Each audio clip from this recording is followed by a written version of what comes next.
Hey guys, this is Deep. So guys, पिछले video में हमने देखा था हम वो टॉपिक कैश फ्लो और उसके टाइप्स बॉन्ड मार्केट में।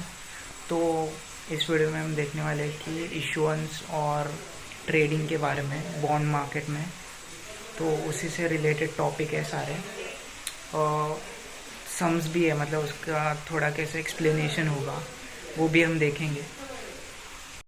सो गाइस, ये टॉपिक है इशुएंस एंड ट्रेडिंग का। यहाँ पे देखते हैं क्रेडिट क्वालिटी लिखा है, S&P एंड फिच।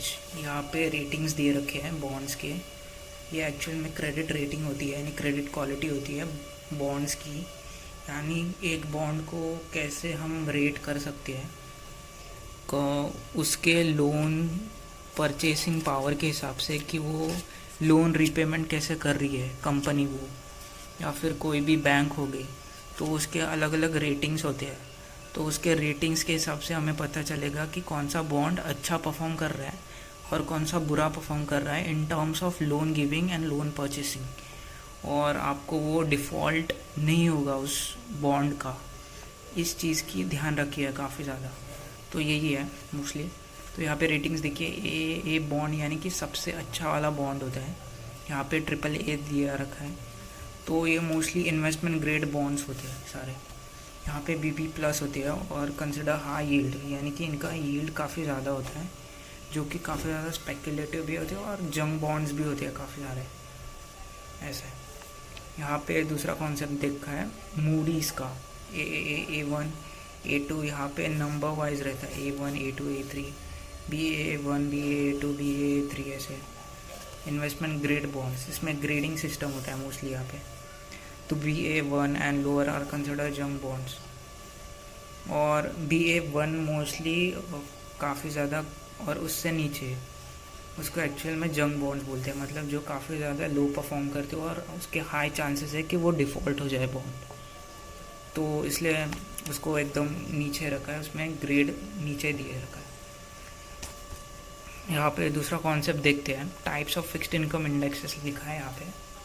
ये मोस्टली इंडेक्सेस होते हैं जो कि लिंक्ड है पूरे फिक्स्ड इनकम से रिलेटेड। जितने भी टॉपिक्स रहेंगे वो लिंक्ड रहेंगे सारे, इंटरेस्ट रेट वगैरह ये सारी चीज़ें।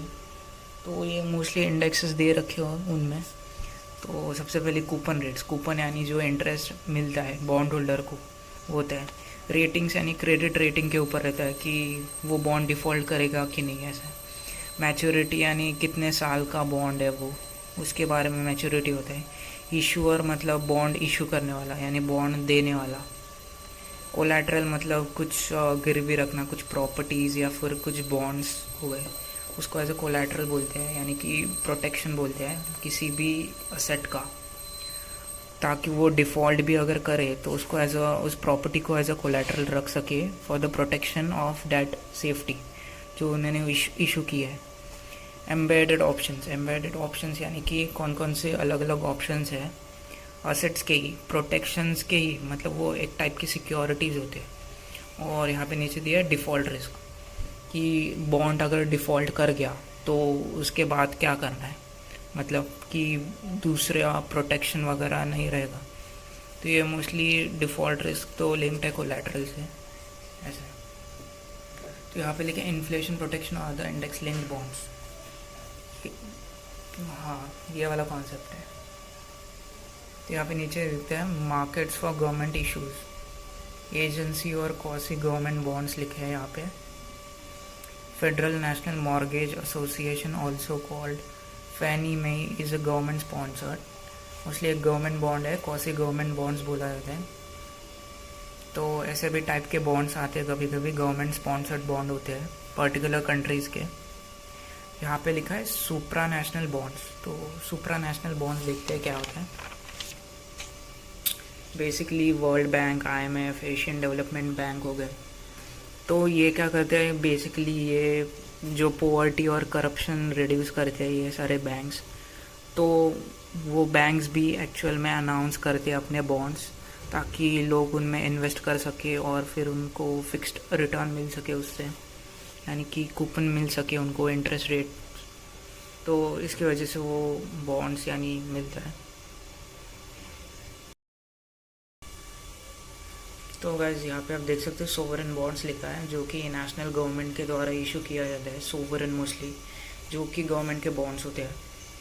अभी नेक्स्ट टॉपिक देखते हैं नया, जो है कि है प्राइस और यील्ड्स के बारे में। तो यहाँ पे क्वेश्चन है calculate a bonds price given और मार्केट डिस्काउंट रेट।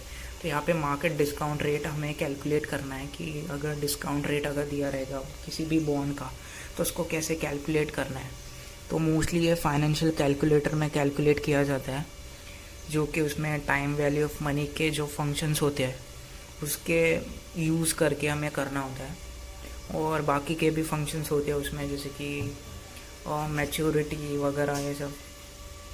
तो यहाँ पे मैच्योरिटी दी है 3 इयर्स का, कूपन रेट दिया है 5%, फेस वैल्यू दिया है 10,000, यील्ड टू मैच्योरिटी दिया है, यील्ड यानी इंटरेस्ट रेट बोला जाता है, उसका करीब 7% है, और कूपन फ्रिक्वेंसी यानी कितने ईयर्स तक वो इंटरेस्ट हमें मिलेगा, तो वो है एनुअली, यानी कि पूरे 12 महीने मिलेगा हमें।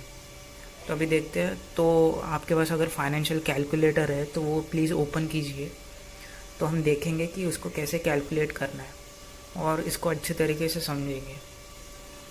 तो यहाँ पे एन लिखा है, एन होगा फाइनेंशियल कैलकुलेटर में, जो कि है number of coupon payment periods in the life of a bond. मतलब 3 साल का बॉन्ड है, 3 साल की मैच्योरिटी है, मतलब 3 साल के बाद उसकी मैच्योरिटी हो जाएगी, यानी 3 साल तक। यहाँ पे पेमेंट टू मैच्योरिटी दिया है, जो कि है कूपन पेमेंट अमाउंट। तो यहाँ पे कूपन पेमेंट अमाउंट जो है वो 500 है, जो कि है इंटरेस्ट रेट आपका, वो 5% है, लेकिन वो परसेंटेज को 100 में डिवाइड किया, तो इसलिए 500 आ गया यहाँ पे फेस वैल्यू दे रखी है, future value to be received at maturity, यानी फ्यूचर वैल्यू है, सॉरी फ्यूचर वैल्यू इसको बोला जाता है, जो कि है 10,000। यहाँ पे देखा है आई बाय वाई करा है, जो कि है इंटरेस्ट, जो कि यील्ड फाइंड आउट करना है मोस्टली। यहाँ पे आई बाय वाई यानी annual yield to maturity the discounting factor, तो यानी डिस्काउंटिंग फैक्टर और यील्ड करा है, तो यहाँ पे 7 दिया है। तो यहाँ पे अपने क्वेश्चन देखा मार्केट डिस्काउंट रेट, तो यहाँ पे फ्यूचर वैल्यू हमें निकालना है, तो सिंपली आपको कंप्यूट करना है और प्रेजेंट वैल्यू निकालना है। फ्यूचर वैल्यू तो दे रखा है, तो हमें बस प्रेजेंट वैल्यू निकालना है। तो यहाँ पे कंप्यूट करना है और प्रेजेंट वैल्यू करना है ऐसे। तो जैसे ही आपने कंप्यूट कर दिया तो ये सारे अमाउंट्स होंगे वो सेव्ड हो जाएंगे कंप्यूट में, ऑटोमेटिकली कंप्यूट आ जाएगा, और जो भी आपको फाइंड आउट करना है उसको पीवी करना है, यानी प्रेजेंट वैल्यू हमें निकालना है, तो पीवी सिंपली बटन दबाना है, तो ऐसे आंसर आ जाएगा अपना। सो गाइज़ यही था video.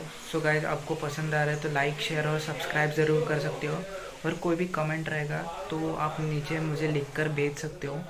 Till the time bye.